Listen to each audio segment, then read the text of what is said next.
Hello.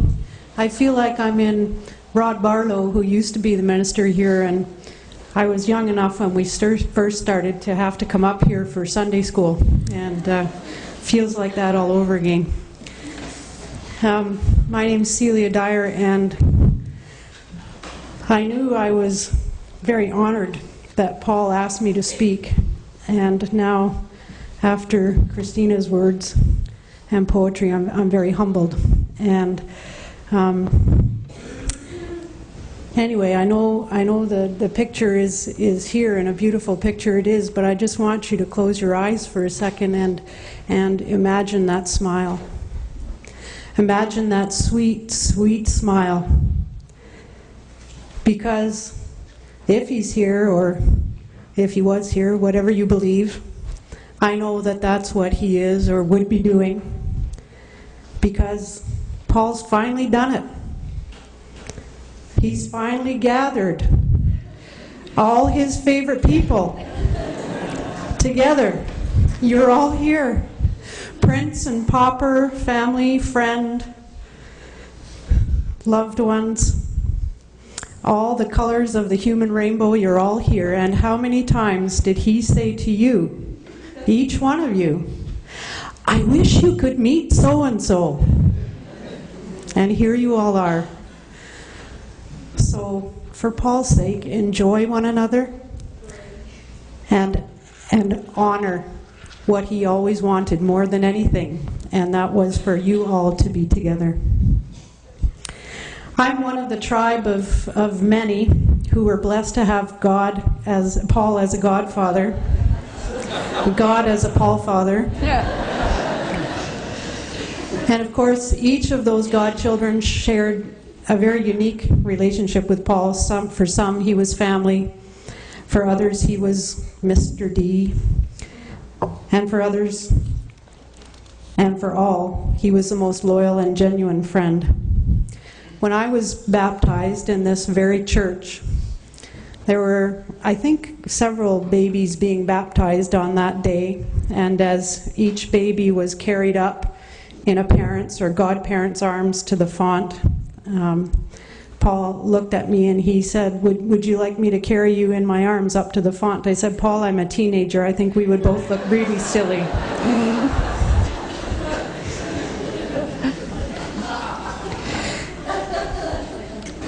Paul was held in great esteem by my family, and certainly when I was baptized and he was my godfather, I certainly remember feeling quite apprehensive because I really wasn't sure I could live up to his expectations.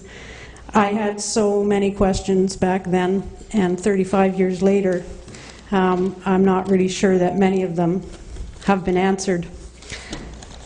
But nor I'm sure any of his other godchildren,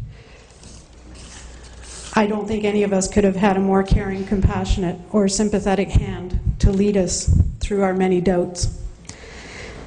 The interesting thing for me was that I came to realize over the years that Paul, who I thought knew everything, actually had as many questions as I did about religion and spirituality.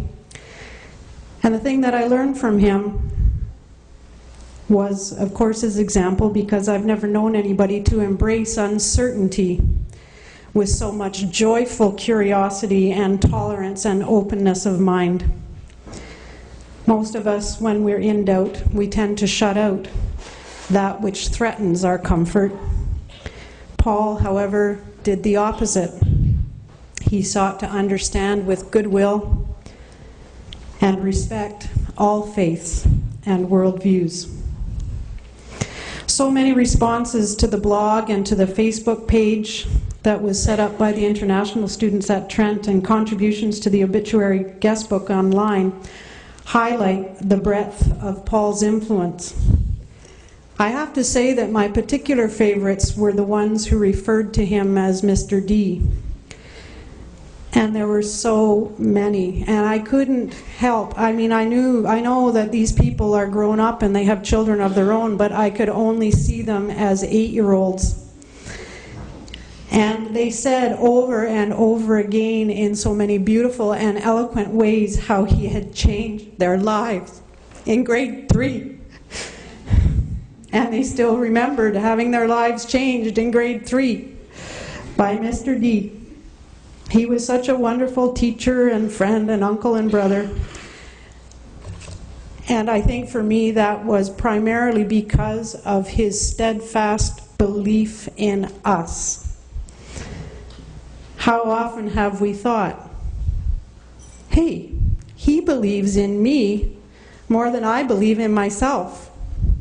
And how often have we gone away from an encounter with Paul feeling a little stronger and ready to try a little harder?